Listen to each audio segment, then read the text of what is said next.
Halo teman-teman, balik lagi bersama aku Aga. Yuk kita diskusi lagi terkait dengan bagaimana cara menuliskan suatu pengalaman pekerjaan di CV.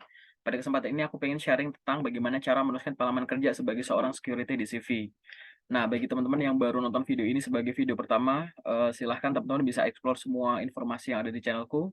Teman-teman bisa cek di bagian playlist apabila teman-teman pengen tahu suatu informasi terupdate terkait dengan informasi seputar karir. Dan apabila teman-teman di sini ada yang sedang belajar pengolahan data sederhana menggunakan Microsoft Excel, silakan teman-teman juga bisa belajar dari channelku di bagian video shorts. Dan apabila teman-teman yang nonton video ini merupakan seorang job seeker atau pencari kerja, teman-teman juga bisa memperoleh update informasi terbaru terkait informasi lowongan pekerjaan terupdate yang masih on gitu ya, yang ada di channelku bisa dicek di bagian tab komunitas. Silakan teman-teman di sini kalau ada yang mau menyiapkan catatan dulu, menyiapkan laptop, HP, kertas, dipersilahkan. Nanti kalau misalkan pada sesi sharing ini teman-teman ada pertanyaan, silahkan bisa ditanyakan langsung di kolom komentar atau teman-teman bisa coba hubungin aku lewat DM di sosial mediaku, bisa lewat LinkedIn atau sosial media lain, di mana sosial mediaku teman-teman bisa temukan dari channelku. Nah, di sini bagaimana sih cara kita untuk menuliskan suatu pengalaman pekerjaan sebagai seorang security di CV yang akan kita gunakan untuk melamar pekerjaan selanjutnya.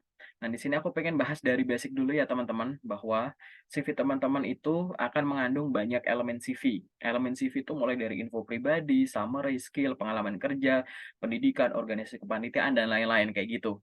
Nah, di sini teman-teman harus sadar bahwa CV itu boleh tipe kreatif maupun ATS friendly, di mana untuk halamannya direkomendasikan 1 sampai dengan 3 halaman. Bahasanya bisa bahasa Indonesia, bisa bahasa Inggris, bisa bahasa asing lain, nanti disesuaikan dengan ketentuan bahasa, baik itu yang mengikat atau tidak mengikat dengan infolokernya. Nanti teman-teman bisa temukan penjelasanku di video lain di channelku. Kemudian pada saat kita menuliskan CV, kita harus fokus bahwa kita nulis CV itu kita sedang menjual kemampuan diri kita, menjual pengalaman kita, sehingga teman-teman di sini jangan malu untuk pamer, dalam tanda kutip, memunculkan angka, gitu. Kalau memang teman-teman bisa menuliskan sesuatu dengan ada angkanya, sekian rupiah, sekian orang, sekian cabang, sekian pieces gitu-gitu, tulis aja nggak apa-apa. Dan teman-teman harus sadar bahwa pada saat kita menulis CV, baik itu yang tipe ATS friendly atau yang kreatif ya, kita harus sadar CV kita itu harus ditulis dengan jujur. Informasinya lengkap dan relevan, ditulis dengan menarik dan informasi yang ada di dalamnya adalah informasi yang terupdate, kayak gitu. Nah, kita sebagai orang yang sudah memiliki pengalaman pekerjaan, sebagai ilustrasi, pengalaman kerja itu termasuk bagian yang didulukan, ditulis di awal gitu. Jangan sampai kita nulis pengalaman organisasi, malah lebih dulu, lebih atas daripada pengalaman kerja kita. Gimana cara menuliskan pengalaman kerja? Apakah harus dijabarkan? Ya, nanti aku akan jelasin teman-teman. Tapi di sini teman-teman harus paham dulu ya, bahwa nulis pengalaman kerja itu harus benar, oke? Kenapa kok harus benar? Karena teman-teman harus sadari bahwa ada 3 hal yang harus mampu ditonjolkan dari CV seorang pelamar kerja apabila dia sudah memiliki pengalaman pekerjaan. Yang nomor satu adalah dia harus bisa menonjolkan tanggung jawab atau besarnya tanggung jawab yang dia miliki dari pekerjaan sebelumnya. Seolah-olah teman lagi pamer, "Ini loh, aku pernah punya tanggung jawab sebesar ini," kayak gitu. Yang kedua adalah prestasi selama teman-teman bekerja di pengalaman sebelumnya. Selain teman-teman seolah-olah bilang, "Ini loh tanggung jawab yang pernah diberikan kepada saya," teman-teman juga bilang, "Ini loh selama saya di sini, saya ada prestasinya ini," gitu. Dan yang ketiga adalah teman-teman setelah bekerja di sana, setelah punya pengalaman itu, akhirnya teman-teman sekarang bisa apa?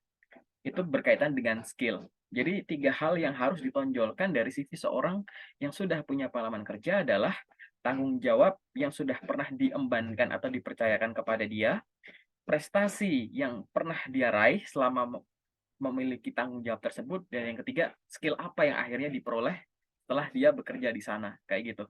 Jadi itu harus mampu dijabarkan. Nah, informasi itu semua sebagian akan berasal dari pengalaman kerja yang dituliskan. Nah, untuk penulisan pengalaman kerjanya sendiri, teman-teman bisa nulis dengan 2 versi. Versi pertama adalah versi yang isinya tuh mengandung 4 info aja. Nama perusahaan, periodenya kapan sampai kapan kerja di sana, ketiga adalah jabatannya sebagai apa, dan keempat adalah breakdown dari tanggung jawab yang dia miliki. Itu adalah versi pertama. Nanti kalau yang versi kedua ada tambahan yaitu prestasinya. selama di sana tuh punya achievement apa gitu. Versi satu tidak ada achievement karena achievement atau prestasi biasanya dia akan buat sebagai elemen CV sendiri. Jadi tidak digabung dengan bagian pengalaman kerja, itu juga boleh dalam penulisan CV gitu. Nah, bagi teman-teman di sini, khususnya bagi teman-teman yang punya pengalaman kerja sebagai petugas keamanan, security, atau sejenisnya ya, apa yang harus dilakukan nih sebelum kita mulai menuliskan di CV? Nah, bagi teman-teman, agar nanti menuliskannya bisa menarik, informasinya relevan, lengkap kayak gitu, saranku adalah coba teman-teman di sini adalah coba cari literasi dulu, ya, di mana teman-teman itu memperoleh definisi atau tanggung jawab seorang security itu secara umum tuh apa sih gitu. Tapi ini berdasarkan apa yang ada di internet misalkan. Contohnya yang ada di list ini gitu. Security itu tugasnya ngapain aja sih gitu. Nanti dari hasil teman-teman riset di internet ini dibandingkan dengan yang real teman-teman lakukan di lapangan. Apakah teman-teman melakukan ini? Yes. Iya, ini iya, yang enggak ya udah coret terus gitu. Nanti teman-teman biar tahu bahwa lingkup pekerjaannya sebagai seorang security itu ini, gitu. Kenapa di sini kok aku merekomendasikan teman-teman cari literatur dulu, nggak langsung tulis tangan berdasarkan yang teman-teman ingat gitu ya pada saat kita punya pengalaman kerja. Takutnya nanti gini teman-teman, takutnya nanti ada yang teman-teman lakukan, tapi pada saat teman-teman nulis itu ada yang terlewat. Jadi di sini tuh sebagai pembanding dan yang kedua adalah tidak hanya pembanding dari sisi takutnya kelewat atau terlupa ya, tapi dari pemilihan katanya atau diksinya. Barangkali kalau teman-teman langsung tulis, kok bahasanya kurang menjual, bahasanya kurang menarik. Tapi di internet udah ada ya dengan bahasanya lebih bagus, lebih profesional, lebih menjual gitu. Jadi ini buat menambah kosakata teman-teman juga gitu. Nah, nantinya kalau misalkan teman-teman nih sudah punya list tanggung jawabku pada saat aku bekerja menjadi seorang security, teman-teman tinggal pilih tadi, dimasukkan ke versi pertama atau versi kedua. Misalkan semua info ini dimasukkan ke versi pertama, kurang lebih nanti akan menuliskannya kayak gini teman-teman. Jadi, teman-teman tuliskan tadi ya 4 info dasar, yaitu ada nama perusahaannya, PT apa, kayak gitu. Kemudian periodenya kapan sampai kapan, kemudian jabatannya apa, kemudian tanggung jawabnya apa.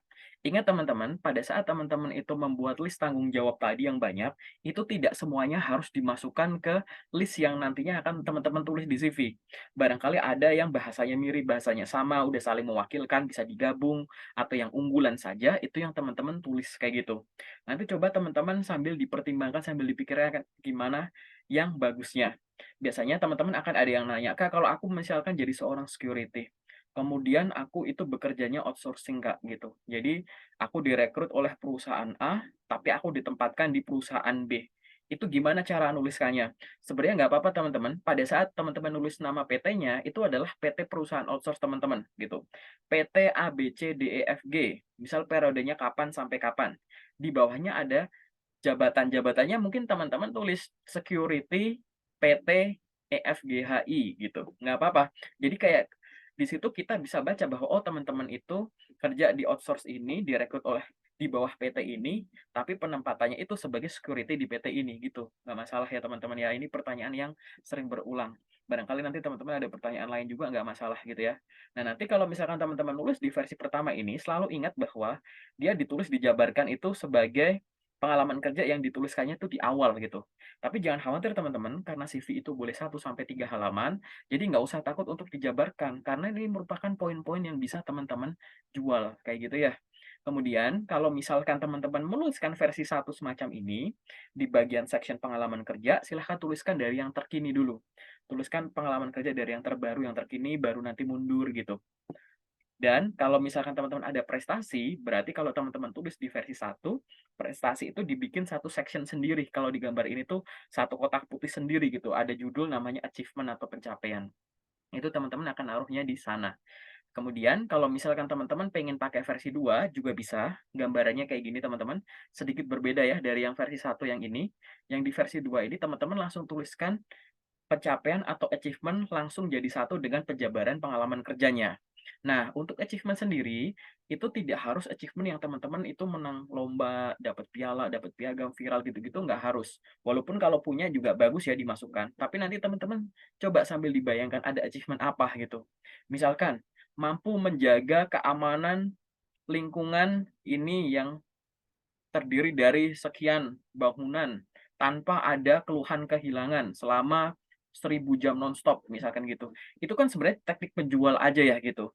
Atau mungkin teman-teman sambil dengan bahasa yang lain, atau mungkin teman-teman di sini ada yang pernah nangkap maling, nangkap pencuri, atau berkontribusi ke sesuatu yang biasanya kan suka ada tuh ya penghargaan dari, polisi, dari Polda mana, dari, Polres mana gitu-gitu kan. Atau pernah ikut pelatihan tertentu nih dalam partisipasi dalam apa, itu merupakan suatu achievement atau misalkan pada saat teman-teman bekerja sebagai seorang security, kemudian teman-teman itu memperoleh pelatihan gitu. Jadi teman-teman merupakan perwakilan untuk mengikuti pelatihan apa atau pertukaran apa kayak gitu. Itu merupakan pencapaian yang teman-teman juga bisa tuliskan atau punya sertifikasi tertentu gara-gara diberikan kesempatan oleh perusahaannya teman-teman, itu dipersilahkan juga kayak gitu. Nah, ini adalah gambaran singkat ya, teman-teman, terkait dengan bagaimana cara menuliskan pengalaman pekerjaan sebagai seorang security di CV. Semoga membantu ya teman-teman. Kalau nanti ada pertanyaan, silahkan tuliskan di kolom komentar. Kalau ada yang, "Kak, coba dong dibuat tutorialnya untuk menulis pengalaman kerja sebagai ini," gitu. Nanti nggak apa-apa tulis juga di kolom komentarnya, semoga membantu. Dan apabila teman-teman pengen ngobrol lebih detail, teman-teman silahkan hubungi aku lewat sosmedku ya, kayak gitu. Paling sementara itu dulu dari aku, teman-teman. Terima kasih, semoga membantu. Semoga teman-teman segera memperoleh pekerjaan impian. Thank you.